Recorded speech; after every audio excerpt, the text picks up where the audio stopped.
discuss on the topic parts of the nephron. So, following are the parts of the nephron, that is the renal corpuscle, PCT, loop of Henle, DCT, and the collecting duct. Coming up with the renal corpuscle, it consists of the Bowman's capsule and the glomerulus. Glomerulus is the tuft of the capillaries, which can be seen here as the afferent arteriole and the efferent arteriole. Bowman's capsule is a tubular structure which helps in the filtration of the blood received from the afferent arterioles. The ultrafiltrate is then transferred to the proximal tubule. The proximal tubule is the second part of the nephron, which is divided into two parts.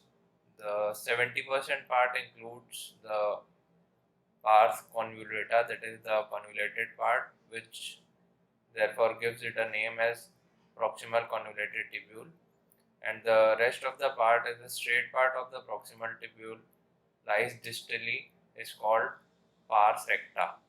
The pars recta continues down into the thin descending loop of the Henle. The thin descending loop of the Henle joins thin ascending loop, and this thin ascending loop continues into the thick ascending loop of the Henle. The pars recta continues into the third part of the nephron, that is the loop of the Henle. In a typical juxtamedullary nephron, it is noticed that there are three parts of the loop of Henle, which includes the thin descending limb of the loop of Henle.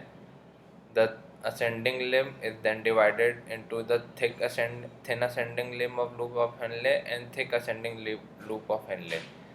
The loop of Henle is involved in reabsorption. Near about 15% of the total filtrate is reabsorbed from the loop of Henle. The thick ascending limb of loop of Henle continues into the fourth part of the nephron, that is the distal convoluted tubule. This part is impermeable to the water. Distal convoluted part of the various nephrons together join to form the collecting duct. The collecting duct is further divided into the two parts, the corticular portion and the medullary portion. Next, coming up with the histological details of the nephron, segments of the nephron, the PCT. In PCT, the epithelial cells have inwards folding, which can be noticed at the basolateral as well as the apical membrane. They also consist of the numerous mitochondria.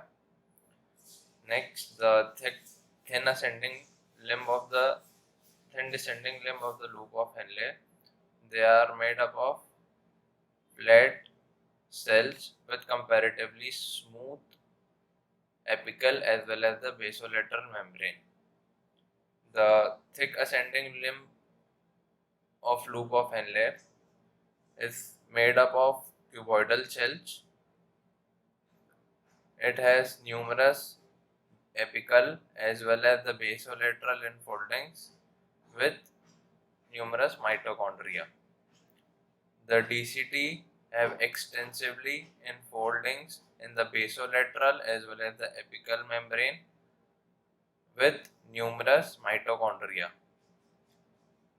The collecting duct has minimal enfoldings seen in the apical and the basolateral membranes. The collecting duct has two types of cells, which includes the P cell and the I cell. P cell are also called as the principal cells. I cells are also called as the intercalated cells.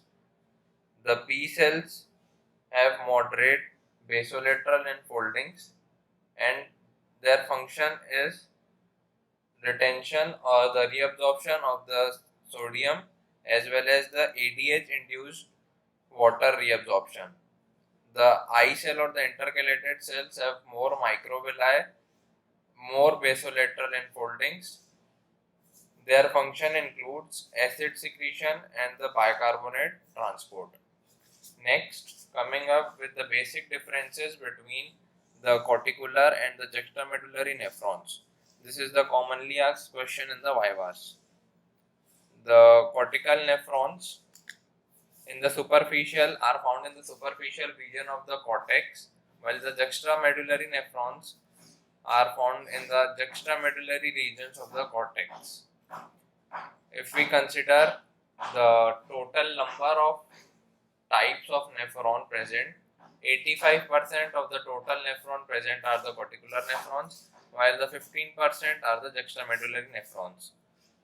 The length of the corticular nephron is short, whereas that of the juxtamedullary nephrons is longer. The length of the thin limb of the loop of Henle is shorter and thin ascending limb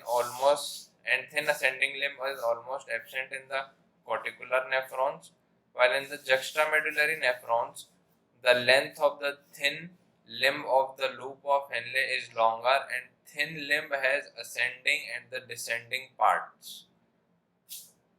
The size of the glomerulus in corticular nephron is small, while in juxtamedullary is comparatively big. Efferent arterioles forms the peritubular capillary network in the corticular nephrons, whereas in the juxtamedullary nephrons, the efferent arteriole form peritubular capillary network as well as the vasa recta. The efficiency in concentrating the urine is less of cortical nephrons, while that of the juxtamedullary nephrons is comparatively more. The renin content in the corticular nephrons is more, while in the juxtamedullary nephrons it's less. So the overall main functions of the two types of the nephron can be seen as the corticular nephrons are involved in the urine formation and excretion of the waste products, while the juxtamedullary nephron is involved in the urine concentration. Coming up with the basic differences between the cortical and juxtamedullary nephrons. The cortical nephrons, their location is seen in the superficial region of the cortex in juxtamedullary, whereas the juxtamedullary nephrons are seen in the juxtamedullary regions of the cortex. If we consider the total number of the nephrons of a particular type, then 85% of the total nephrons are the cortical nephrons, whereas the 15% are the juxtamedullary nephrons. Cortical nephrons are shorter, whereas the juxtamedullary are longer.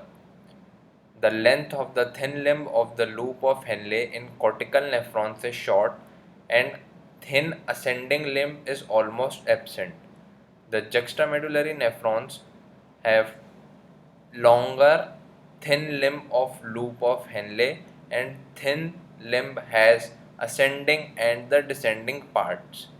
The size of the glomerulus of the cortical nephrons is usually small, whereas that of the juxtamedullary nephrons is comparatively larger. The rate of the filtration by the cortical nephrons is slow, while the juxtamedullary nephrons have higher rate of filtration. The efferent arterioles in the cortical nephrons form the peritubular capillaries, and in the juxtaglomerular nephrons they form peritubular capillaries as well as the vasa recta. The efficiency in the concentration of the concentrating the urine is more in the juxtamedullary nephrons, whereas less in the cortical nephrons. The renin content in the cortical nephrons is more, while in the juxtamedullary nephrons is comparatively less. The overall main function of the cortical nephron is the urine formation and excretion of the waste product, whereas that of the juxtamedullary nephrons is the urine concentration.